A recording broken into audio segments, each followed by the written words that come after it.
4 जूनला देशात कुणाचं सरकार बनणार यावरून दावे प्रतिदावे सुरू आहेत। देशातल्या 2 नामवंत राजकीय विश्लेषकांचं याबाबत 2 वेगवेगळी मत आहेत। एक दावा आहे की यंदा एकटी भाजप 300चा आकडा पार करेल, तर दुसऱ्या दाव्यानुसार यंदा भाजपसह एनडीए बहुमताच्या खाली राहू शकते। या दोन्ही दाव्यांचा आधार काय आहे पाहूया। 4 जून के बाद इनकी सरकार नहीं बन रही, मोदी सरकार नहीं बन रही। इनकी 220 से 230 के बीच में सीट आ रही है, उससे ज्यादा सीट नहीं आ रही। 4 तारखेला महाराष्ट्राचा पारा 45 पार होईल आणि देशातला 400 पार।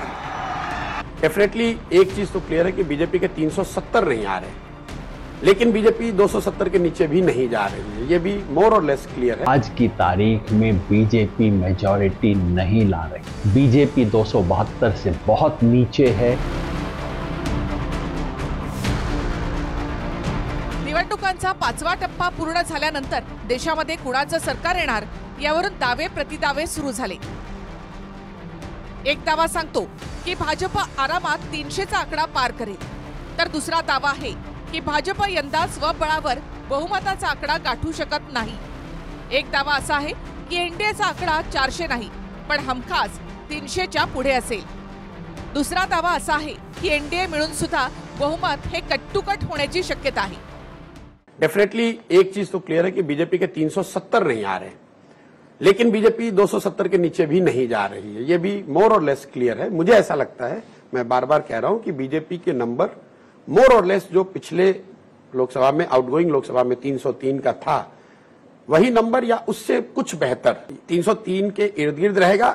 मोस्ट लाइकली उससे पॉजिटिव ही रहेगा, उससे बेहतर होगा, उससे खराब होने की संभावना बहुत कम है। 35 साल से चुनाव देखने के अनुभव के आधार पर मैं आपको बता रहा हूं, आज की तारीख में बीजेपी मेजॉरिटी नहीं ला रही। बीजेपी 272 से बहुत नीचे है और बीजेपी सहयोगियों के साथ एनडीए भी मेजॉरिटी से नीचे हो सकता है। कर्नाटका 28 में से 26 एनडीए के पास हैं, कम से कम 10 सीट का नुकसान है। महाराष्ट्र में कम से कम 20 सीट हार रहा है। राजस्थान में और गुजरात में कम से कम 10 सीट का नुकसान और हो रहा है। हरियाणा, पंजाब, चंडीगढ़, हिमाचल प्रदेश और साथ में जोड़ लीजिए दिल्ली, 10 सीट का नुकसान हो रहा है। अब आइए मध्य प्रदेश, छत्तीसगढ़ और झारखंड को मिला लीजिए, यहाँ ज्यादा नहीं, लेकिन इन तीनों में मिला के 10 सीट का और नुकसान हो रहा है। बच गया उत्तर प्रदेश, साथ में जोड़ लीजिए उत्तराखंड, यहाँ कम से कम 15 सीट का नुकसान है, और फिर बिहार 15 सीट का नुकसान और है। आज की स्थिति को देखें तो बीजेपी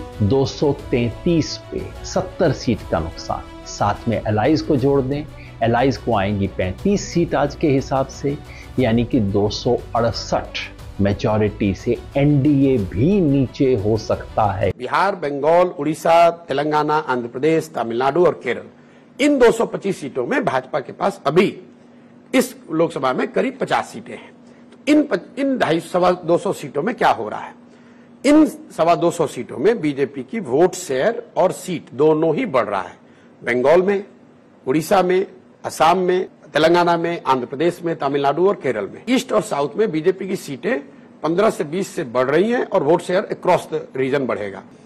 लेकिन अगर उन आंकड़ों को भी आप देखेंगे तो सारा दारोमदार लोग इस पर बैठा रहे हैं कि महाराष्ट्र में बीजेपी को बहुत डैमेज हो रहा है। कुछ लोग बता रहे हैं कि यूपी में भी सीटों का बड़ा नुकसान हो रहा है। तो इन 2 बड़े राज्यों को आप देख लें, ऑपोजिशन के नंबर आए हैं महाराष्ट्र से, लोग कह रहे हैं कि हम 20 से 25 सीट जीतेंगे। तो अगर 20 से 25 सीट ऑपोजिशन जीत भी जाता है, मान लीजिए कि जीत गया, तो भी आउटगोइंग लोकसभा में तो बीजेपी के महाराष्ट्र में सिर्फ 23 सीटें हैं। 23 से कम तो तब भी नहीं हुआ, तो बीजेपी का नंबर घटेगा कैसे? बड़ी मेमोरी कम है लोगों की कि भाई पिछली बार बिहार और यूपी मिलाकर बीजेपी को करीब करीब 25 सीटों का नुकसान हुआ था 2014 के मुकाबले, जो बंगाल जैसे राज्यों से पूरा हुआ था। राज्यातलं देखील तापमान 40च्या पुढे गेलंय आणि 4 तारखेला महाराष्ट्राचा पारा 45 पार होईल आणि देशातला 400 पार।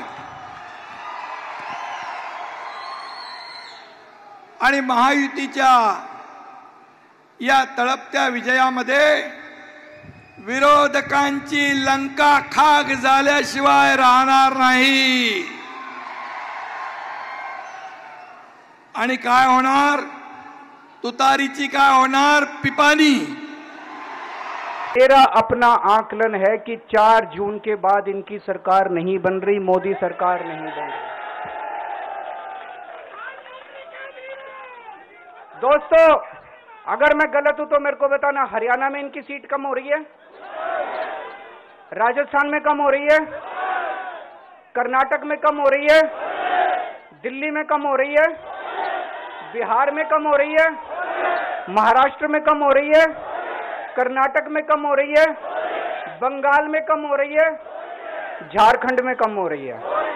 बढ़ कहां रही है? यूपी में कम हो रही है। बढ़ कहां रही है? बढ़ एक भी जगह इनकी सीटें नहीं बढ़ रही हैं। मेरा अपना मानना है, और सट्टा बाजार में भी जो चल रहा है, इनकी 220 से 230 के बीच में सीट आ रही है, उससे ज्यादा सीट नहीं आ रही। 543 पैकी 428 जागांवर मतदान पूर्ण झाले। उरल्या आहेत 115 जागा। 25 मे आणि 1 जूनला उरलेल्या 6व्या आणि 7व्या टप्प्याचं मतदान होईल आणि 4 जूनला देशानं कुणाला कौल दिला हे सुद्धा स्पष्ट होणार आहे।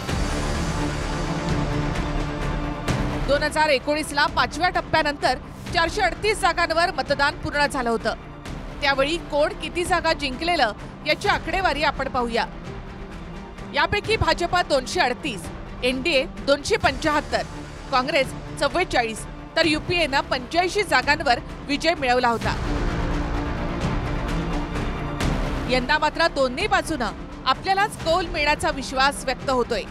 देशाच्या सत्तेमध्ये 80 लोकसभा जागांचं उत्तर प्रदेश महत्त्वाचं असलं तर यंदा बिहार, महाराष्ट्र आणि पश्चिम बंगालच्या निकालाकडे सुद्धा सर्वांच्या नजरा लागल्या आहेत। Bureau report, TV9 Marathi.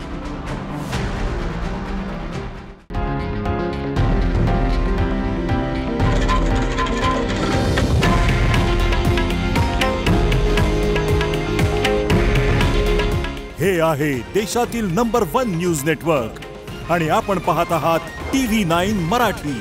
काळजी तुमची, हित महाराष्ट्राचं।